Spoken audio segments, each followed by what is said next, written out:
Steph, you're walking off the court, ripping your jersey. Just what are the emotions after a game like this that ends the way it does, but also goes through all the overtimes, all of the incredible shot making?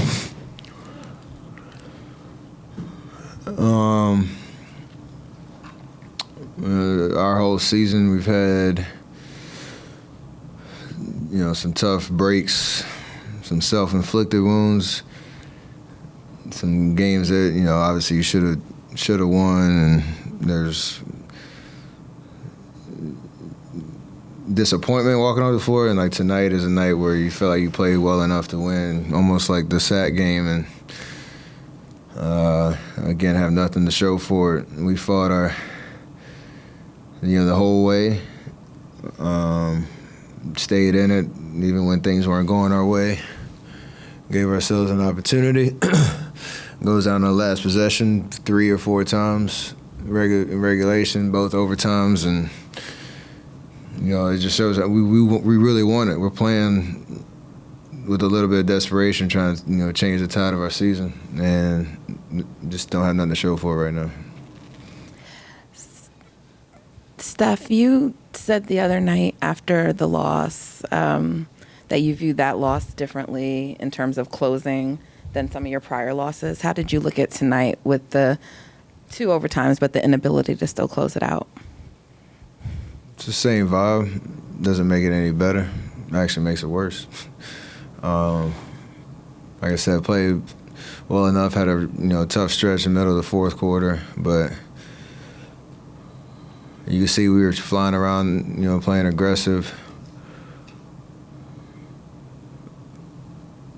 understanding every possession was important, and makes or misses or whatever, like there's just an energy about what we were trying to do. So the good news is if we can keep doing that, you would like to think that you could build momentum, and that's what our hope is, but it's just a tough way to, back-to-back games at home that you play well enough to win and just don't get it done. Bigger scope, do you feel like you might have found something with Draymond primarily at the 5 and then that new starting and closing lineup you guys are using? He's had plenty of experience there. He provides such a big presence. That lineup, we have some speed, we have some athleticism, we have Draymond's brain and mind, and just the way that he sees the floor defensively. We had a pretty good start to the game tonight, so it's one of those situations where, you have a lot of confidence with that group, but it is a different lineup, again, that we're trying to, build an identity around. And there was a lot of good to see out there with that group, so I'm sure we're probably going to roll it back.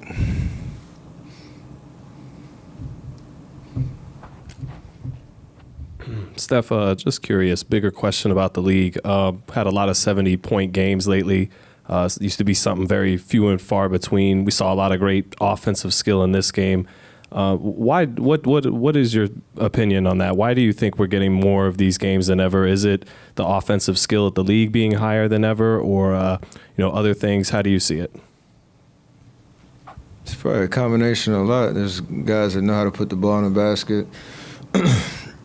With Luka, Joel, Cat, Book, they're perennial scorers. That's what they do. The level of it and how, in the short time span, how many games like we've had like that.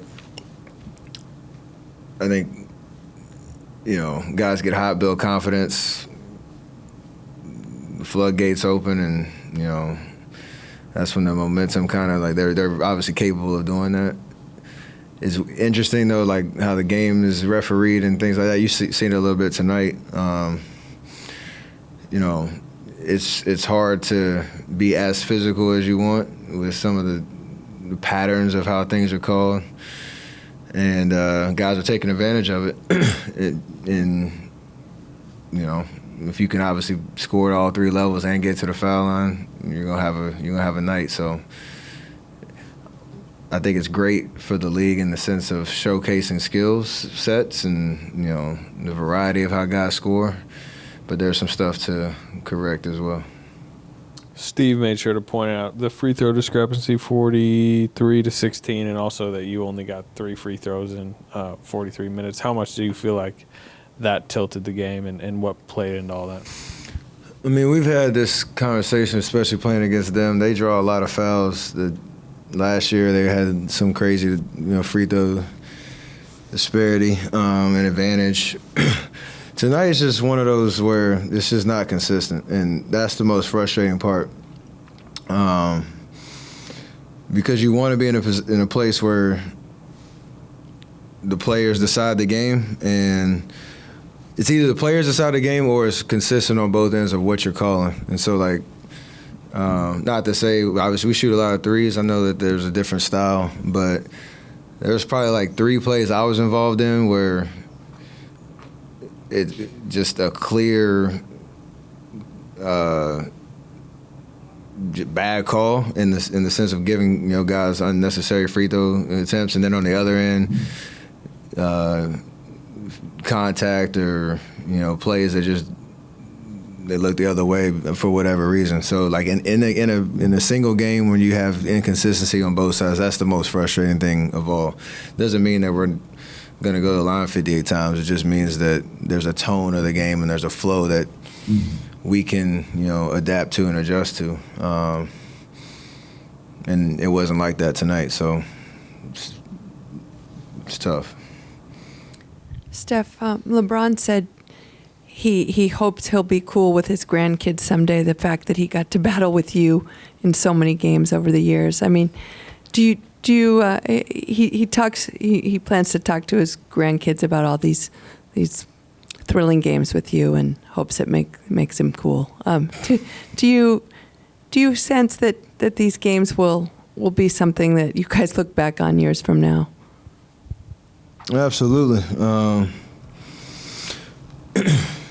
Every year that we get to do this, and the back and forth, the battles from all the finals runs to the playoffs last year. After the horn sounded tonight, there was a little laugh of, you can't imagine a scenario where a game like tonight happens. His year, 21? My year 15. All the other guys in the league that have been doing it for 15 plus years, KD, CP, it's insane. So, you look forward to the battles, but you also appreciate, the mutual respect of what it takes to keep doing what you're doing at this level, because only a few people know how hard it is. I'm happy to be in that group. Steph, what have you seen from Wiggins over these last few games, and how much of a difference has it made?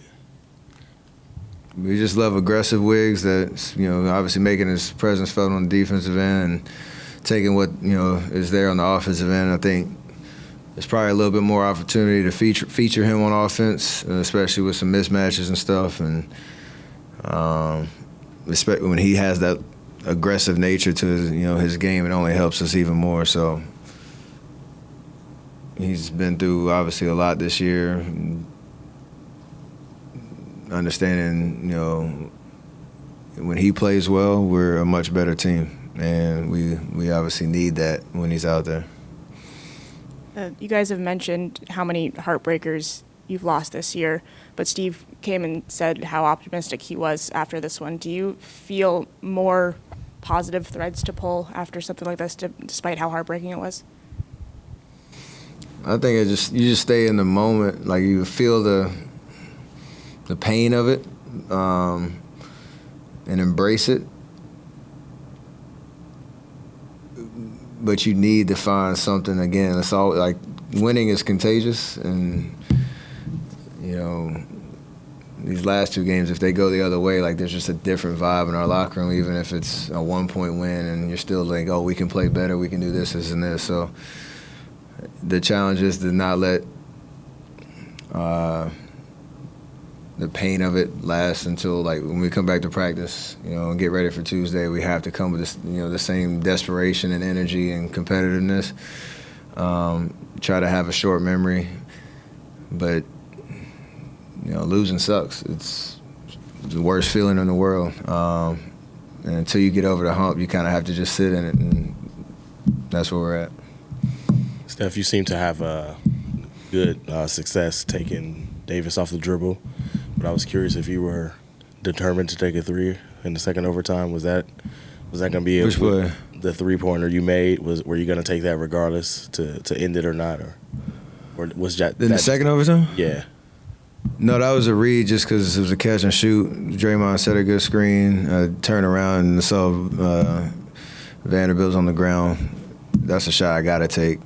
It wasn't one where you're dribbling around, a little bit of chaos and trying to force one up. So, honestly, whether it was tied up one, or tied down 1, down 2, didn't matter.